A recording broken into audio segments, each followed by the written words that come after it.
गरीब जेठानी की जन्माष्टमी। अवंतिका घर की बड़ी बहू और सुलझी हुई शांत स्वभाव की जेठानी थी और घर का बहुत ख्याल रखती थी। उसकी शादी के 3-4 साल बाद तीनों देवर की शादी अमीर घर की तीनों देवरानी से हो जाती है, जो सिर्फ घमंडी ही नहीं पैसों का दिखावा करने में भी नंबर 1 थी और आलसी भी। अब आगे क्या होगा, क्या देवरानी और जेठानियों की आपस में बनेगी या नहीं, ये जानने के लिए हम कहानी में आगे चलते हैं, जहां ससुराल के पहले दिन ही तीनों अमीर देवरानियां मजे से सो रही थीं। ओहो, सुबह के 8:30 बज रहे हैं और ये महारानी अभी तक सो रही है। कीर्ति, कीर्ति उठो। अरे क्या है, क्यों परेशान कर रही हो? सोने दो मुझे। ओहो, आज तुम्हारी पहली रसोई है, उठो और नहा धोकर रसोई में जाओ वरना मां डांटेगी। कीर्ति को तो नैतिक उठा देता है और घर की साफ सफाई के बाद घर की जेठानी बाकी की दोनों देवरानियों को भी उठा देती हैं। ओफो, हम यहाँ पर आ तो गए हैं, लेकिन करना क्या है? खाना बनाना तो आता नहीं है ठीक से, वही मैं सोच रही हूँ।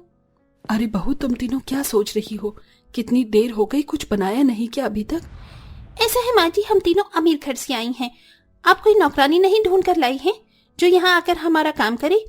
अगर आप अमीर नहीं है तो फिर भी हमारी नौकर यहाँ रखवानी चाहिए। सीधा साधा बोलो तो हम तीनों ये रसोई का काम बिल्कुल नहीं करने वाली।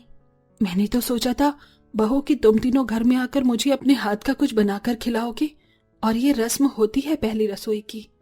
पहली रसोई का ही तेल लेने? एक तो हम तीनों को अपनी अच्छी नींद खराब करनी पड़ी, और वैसे भी घर में जेठानी जी है ना, काम कर लेंगी।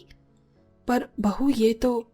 इतने में रसोई के बाहर सब सुनकर जेठानी जाकर कहती है, अरे माँ जी, रहने दीजिए, कोई बात नहीं।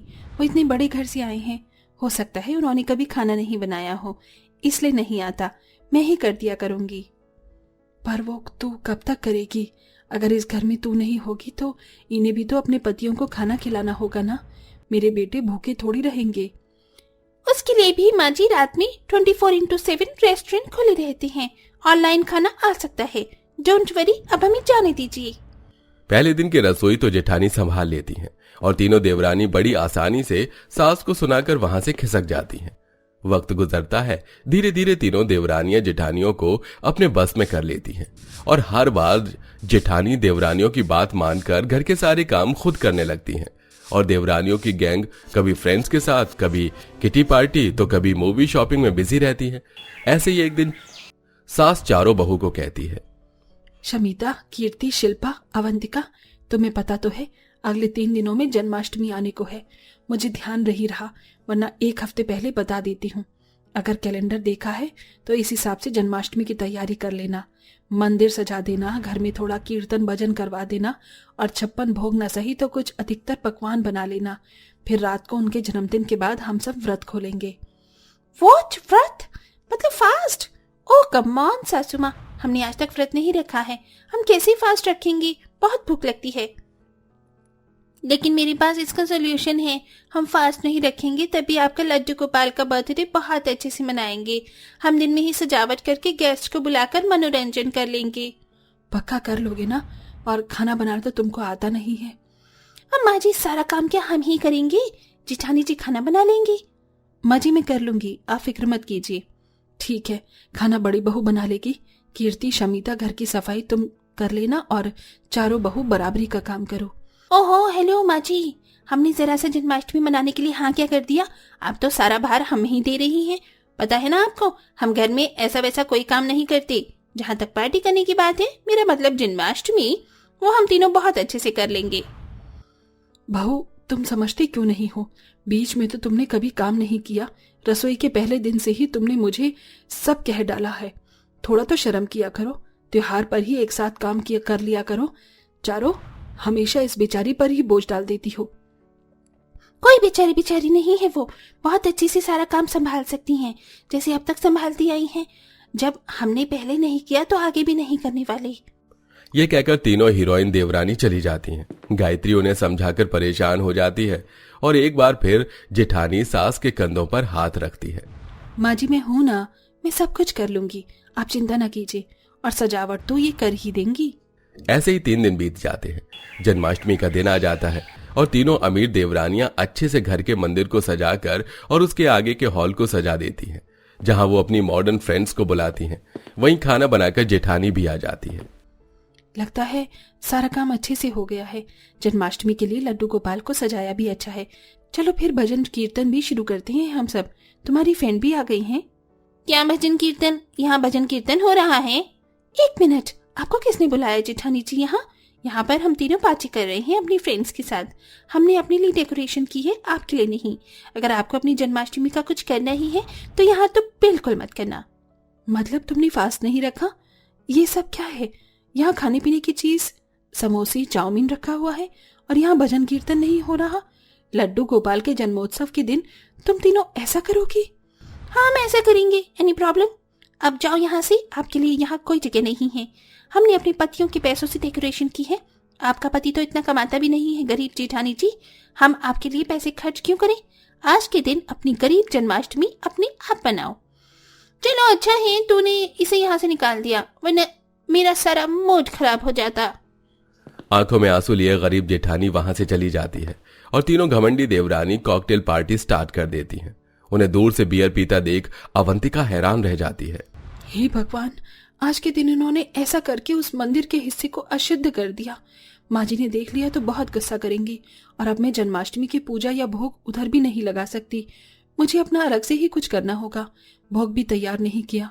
बाल गोपाल के मंदिर की मूर्ति खंडित हो गई, अब खुद ही बनानी पड़ेगी। मेरे पास ज्यादा वक्त नहीं है और सोचा था ये पैसे दे देंगे, लेकिन अब पैसे भी नहीं है। इस गरीबी में लड्डू गोपाल मेरे साथ हैं और इस गरीबी में मैं जन्माष्टमी मना कर रहूंगी। ऐसा कहकर गरीब जेठानी वहां से जाकर अपने कमरे के कोने को साफ कर बाल गोपाल की मिट्टी से मूर्ति बनाकर वहां चौकी लगाती है। मुझे माँ जी को सब कुछ बताना होगा। हम दोनों यही अपना व्रत खोलेंगे। समझ नहीं आ रहा क्या बनाऊं। सिर्फ आटा और चीनी रखी है, शुद्ध देसी घी तो नहीं है। डालडा घी से भोग बना लेती हूँ। रात के 10 बज रहे थे। अवंतिका भोग बनाना शुरू करती है। वहीं पार्टी में नाचते गाते हुए देवरानियों की फ्रेंड्स बोलती हैं, अरे वाह, तूने तो क्या गजब की डेकोरेशन की है। पता है, तेरी इस पार्टी में आने के लिए मैंने अपने आसपास के जितनी भी भजन कीर्तन वाली जगह इनवाइटेड था उनको छोड़कर यहाँ आई हूँ, वरना मुझे वहाँ बैठना पड़ता है। ये सब कितना बोरिंग होता है ना। I don't like it. तभी तो मैंने यहाँ पर ऐसी पार्टी रखी है। माँ जी ने भी मुझे भजन कीर्तन करवाने के लिए कहा था, लेकिन हम तीनों को बिल्कुल भी नहीं पसंद। अगर वो सब करती तो हम तीनों भी अभी पागल हो जाते। वैसे बियर पीकर मजा आ गया ना? हाँ यार। तीनों अमीर देवरानियां वहां पर अपनी फ्रेंड्स के साथ पार्टी करने लगती हैं। अब तेज के शोर शराबे से वहां गायत्री आ जाती है। हे भगवान, ये तुम तीनों ने क्या कर दिया? मैंने तुम लोगों को जन्माष्टमी पर तैयारी के लिए बोला था और यहाँ तुम गाने चलाकर पार्टी कर रही हो, वो भी इतने छोटे छोटे कपड़ों में। तुम्हें शर्म है या नहीं? इससे तो मुझे साफ पता चल रहा है कि तुमने व्रत भी नहीं रखा। तुम्हें समझ भी आ रहा है मैं क्या कह रही हूँ? Not again. अरे आपको क्या दिक्कत है? मैंने हम तीनों के लिए जन्माष्टमी की तैयारी की है, आप लोगों के लिए नहीं की। अभी जेठानी को समझा कर भेजा है। अब आप भी जाओ यहाँ से, दखल मत दो। हाँ मजीद, जाओ यहाँ से। अरे यार, मुझे तो भूख लग रही है। चल पिज्जा खाते हैं। अपनी बेइज्जती के बाद सास वहां से जाकर जेठानी के सामने रोने लगती है। बहू, मैं कितना भी इन तीनों को समझने की कोशिश करूं, ये हर बार मुझे गलत साबित कर देती हैं। अब हमारी जन्माष्टमी का क्या होगा? तेरे पास पैसे हैं और लड्डू गोपाल के कपड़े। माँ जी, मैं क्या बोलूं, लेकिन हम अपनी जन्माष्टमी जरूर मनाएंगे। मैंने मिट्टी के लड्डू गोपाल की मूर्ति बना ली है और भोग भी तैयार हो ही रहा है। थोड़ी देर में उनके कपड़े भी तैयार कर दूंगी। 1 घंटा बचा है, फिर हम अपनी जन्माष्टमी को व्रत भी खोलेंगे और लड्डू गोपाल को भोग भी लगा देंगे। तू कान्हा जी के वस्त्र की चिंता मत कर, वो मैं बना देती हूँ।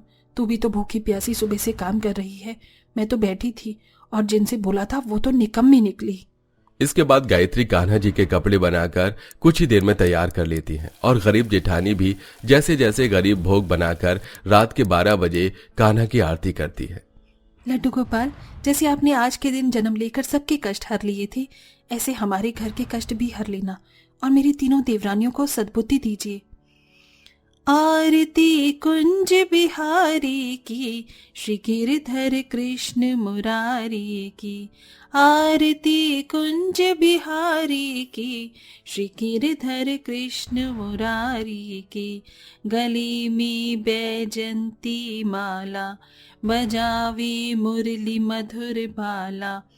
हाथी घोड़ा पाल की, जय कन्हैया लाल की। चलो, ऐसे में भी आखिर इतना सब हो ही गया। तेरी वजह से जन्माष्टमी की पूजा हो पाई है, इसलिए पहले कान्हा जी को तू ही भोग लगा दे। और जिद मत करना कि माँ जी आप बड़ी हो तो आप ही करो। जी माँ जी। अवंतिका कान्हा जी को भोग लगा देती है और अपना व्रत भी खोल लेती है। वो जैसे ही तीनों देवरानी के पास जाती है तो वो बैठकर रो रही होती है। पूछने पर तीनों बताती हैं कि उनकी सहेलियां नशे की हालत में पर्स से पैसे लेकर भाग गई।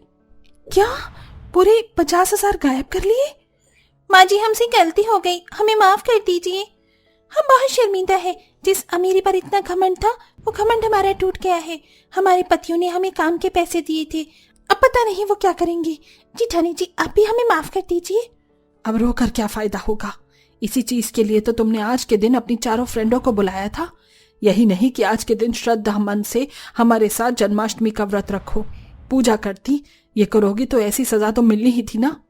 गलती के पछतावे के बाद जेठानी अपनी तीनों देवरानियों को माफ कर देती है। उसके बाद चारों बहू प्यार से घर का काम बांटकर खुशी खुशी रहती हैं।